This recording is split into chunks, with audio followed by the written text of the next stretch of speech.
Habari ya leo mpenzi mtazamaji wa channel yetu ya Geita Catholic Diocese Online Television.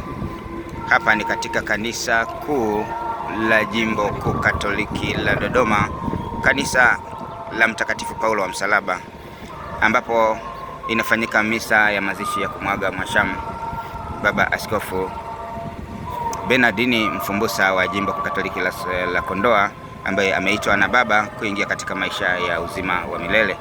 Karibu katika kufuatilia matangazo yanayokujia katika channel yetu, na usisahau kusubscribe, kulike na kucomment na kushare.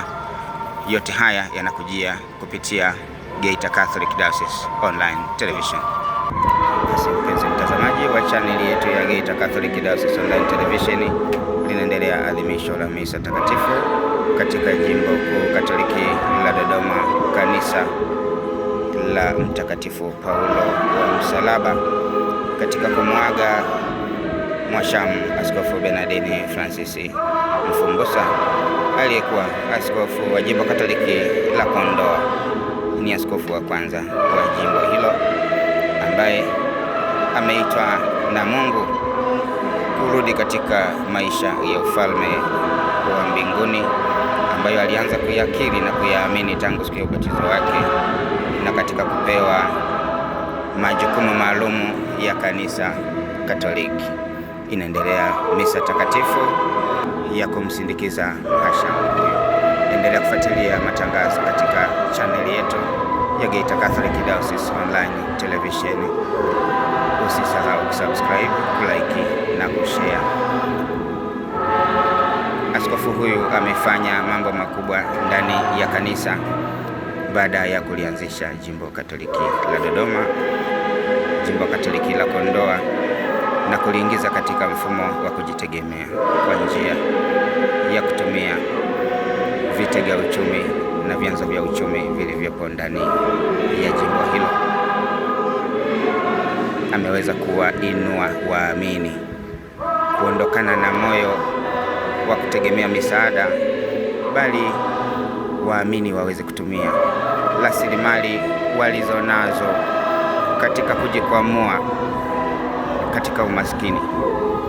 Hivyo ndivyo tunayemwaga huyo mwashamu ambaye amemaliza kazi yake na ameitwa na Baba. Waamini wanaalikwa kuendelea kumwenzi na kumkumbuka katika hayo aliyowafundisha. Alikuwa pia mwana taaluma aliyehimiza vyuo vikuu vya kanisa viweze kujitegemea kwa njia ya kutokutegemea mfumo wa kielimu wa kutoka kule Roma, bali kila chuo kikuu kiwe kinatoa degree hapa hapa nchini. Huyu ndiye ambaye tunamwaga leo katika kanisa Katoliki, Jimbo Katoliki la Dodoma. Tuendelee kufuatilia matangazo haya kutoka katika channel yetu ya Geita Catholic Diocese Online Television. Usisahau kusubscribe, kulike na kushare. Ikiendelea misa takatifu katika kanisa la Jimbo Kuu Katoliki la Dodoma, na sasa wanakwaya wanaimba wimbo wa Haleluya Kuu. Mazishi haya yanafanyika kipindi cha Pasaka, lakini imani yetu ya kanisa Katoliki inatukumbusha kwamba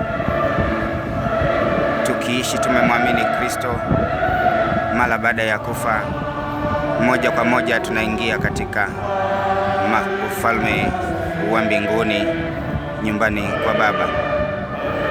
Hivi ndivyo fahari ya ubatizo inavyodhihirishwa.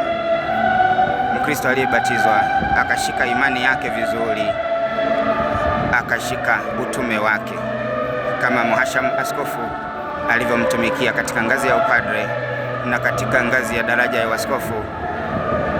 Kwa vyovyote anastahili kupokelewa katika ufalme wa mbinguni.